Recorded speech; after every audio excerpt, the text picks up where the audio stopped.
Alright,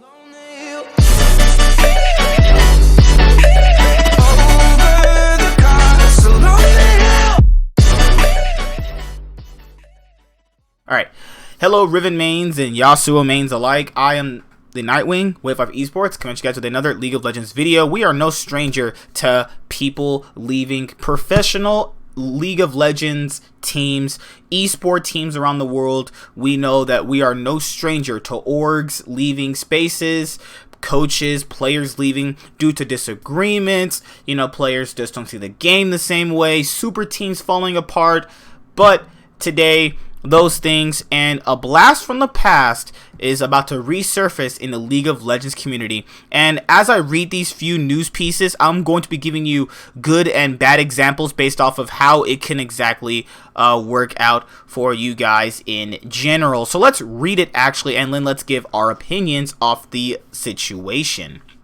Former Griffin coach CV Max says a conflict 2 weeks before the 2019 summer finals led to his departure. A conflict. Interesting.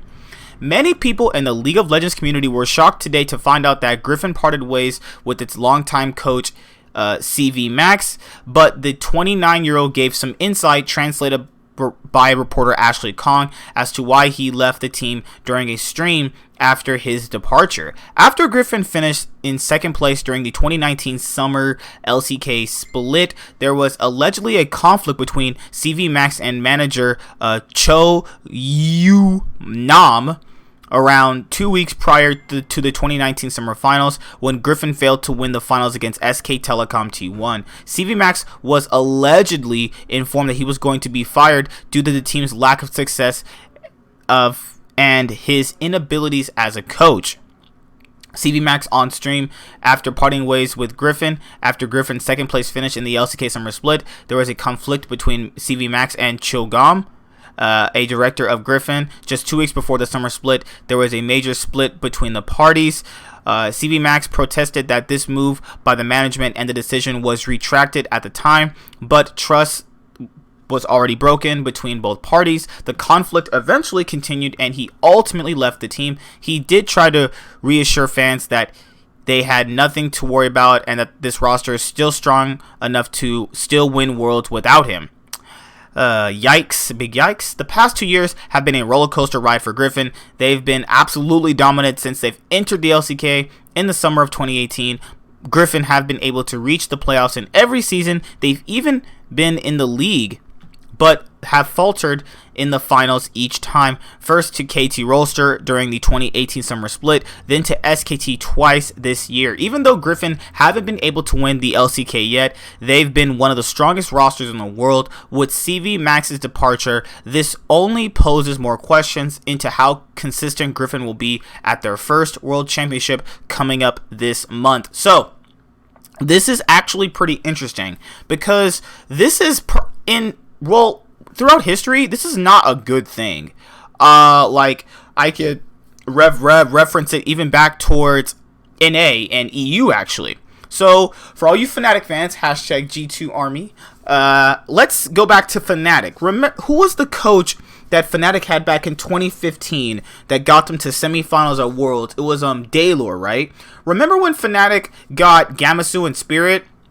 Then later on, Gamasu left to play Overwatch, and then they got Kikis, and then they switched the coach out because Daylor just obviously had a conflict with Fnatic, and that's obviously why that they started to fall apart.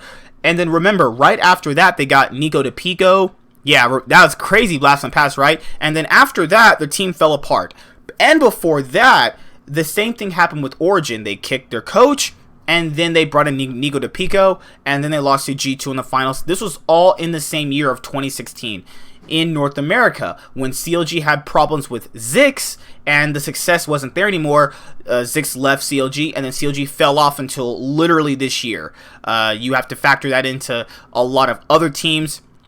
And that's like literally 3 examples right there. Just of if a coach leaves, then right there you can already tell the team's cohesion and something is not going right behind the scenes, and basically the success of the team is basically how the coach is seen as successful. If you're not having a lot of success, then other people that are running the org at the highest position obviously probably think that you're not really cut off for the position, and that you're probably going to be someone that could be replaced by someone who could theoretically, be a person that leads the team to success. Now, with that being said, let's look at other examples of when this is a good thing. Now, TSM did this with Lust. It was what's his name? Song. Yeah, they had Song. They switched it out with Ziggs for the upcoming year that we had this year.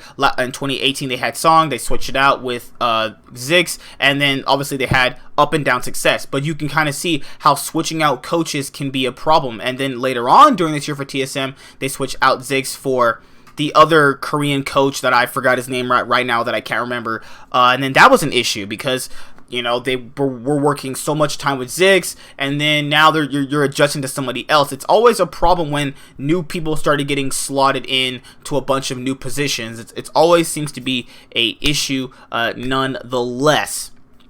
The same thing happened with Golden Guardians. Remember, Inero was the coach of the team for the 2019 spring split. When you brought in those two other coaches, things started to kind of fall apart, and people just didn't really notice that up until a while. So yeah, this is and can be a good thing too. I don't want to make it seem like it's all bad, because having somebody different to lead the team a different way, because a new different mindset on the game could be a good thing. Now this can be a good and bad thing on another aspect, because if you're looking at this, I don't know how much this new coach you're going to bring up is going to be able to mesh with the team at this current point in time. Like Worlds, guys, isn't like a week or so, 2 weeks before the actual group stage. So how is he gonna adjust to all these players, find out their play style, find out cohesive drafts for basically all of them, to the point where it's going to make it seem like he can get them to a right degree. Remember, CV Max has been with them literally since the beginning to get them here, and I really don't feel like cutting him was the big opposition, because you factor in, yes, I know people like to really rag on teams that make second, but remember, making second is not that bad. Yeah, you don't win a trophy, but you can go home with your head held up high, because you look at every single region, even the LMS, the VCS, and the major regions, right? There's 10 teams in each region, which means that if you place second, you're placing better than 8 other teams. That means, theoretically, yes, there might be some stipulations. That's the reason why you get that point, upsets and tiebreakers scenarios. But remember, you got second. You're still doing good. It's just that there's this little hump. They have a mental block when it comes to SKT, and they have a mental block with choking. Those are things that can be worked on. That's not a coach thing. That's the players in the chairs doing that. He's not sitting in the chair because he's not in the chair playing the game. It's basically just all up to the players on the Rift at that point. So, I don't personally agree with this, and I personally don't like when people say, "Oh, you got second place, so you must suck." No, what kind of stupid mentality is that? So Cloud9 suck because they got second place at TL, and TL's a super team? Yeah, get the freak out of here. Get the freak out of here with that. But this is another issue too. Invictus Gaming's to reportedly part ways with head coach Karam. Remember, Invictus, the Kim John, is that his name? Kim John, or whatever his name is, left IG after they won the 2018 World Championship, and then went to Damwon. He's the head coach of Damwon. Now IG switched the coach out one spring, and then now in summer has had really big problems. IG's also switching out a coach. Another surprising coaching staff move has occurred in the League of Legends pro scene today. This time with Invictus Gaming and its head coach Karam. IG has reportedly fired Coach Karam right before the start of World 2019. These reports were first made by the Chinese reporter Ron, who said that the LPL had already locked in its rosters for the World Championship. When people checked the IG roster, Coach Mafa was listed as the team's head coach instead of Karam. And then they released a statement on Twitter. LPL teams have locked their roster. RNG is bringing ZRR and Wink. FPX doesn't have a 7th man. And on top of it, IG canned their head coach heading into Worlds. Coach Mafa who has been with the team since 2014, has handled picks and bans for IG since the start of 2019 summer playoffs. He's also been leading strategy meetings for the team in the back room between games. Karam's reported firing, however, should still have a profound impact on the team. Karam is the second coach of the split from their team right before Worlds. 2. Top LCK team Griffin also parted ways with their coach CV Max, as we already talked about, after the team failed to win LCK finals. With the World Championship starting in less than a week, all eyes will be on the teams like IG and Griffin to see how they adjust and adapt to their losses of their head coaches. Yeah, this is, I mean, if I can, oh my god. Sorry guys, it's Discord, stupid. I am literally turning off Discord notifications right now. So basically what I'm saying is, this is just looking at every time this has happened, when you change out something like literally last minute, it's almost never worked out. Like, there are probably scenarios in which it has worked out, but that doesn't overshadow every single time. There's not enough good to overshadow the bad. I can look at NA and EU when it's clearly not worked out, and it literally did not work out for TSM and Origin. This literally happened almost less than a week ago. TSM switched in Spica for their playoffs and the Gauntlet. They lost both best of fives. Origin, wasn't really their fault. Cold got sick. They put a new person in randomly. They lost, didn't they?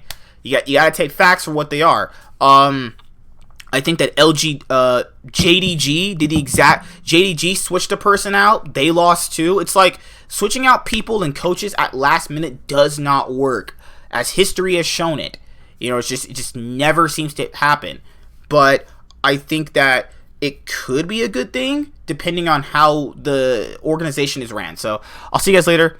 Like, comment, subscribe. Most of all, enjoy. I am the Nightwing, and Wave of Esports is signing out. Peace. Can't wait to get my World's predictions for teams and players done later on this week. Peace out, guys. You guys have a great day. Hi there, guys. Be sure to like and subscribe to the channel for more stuff. Yeah, thank you.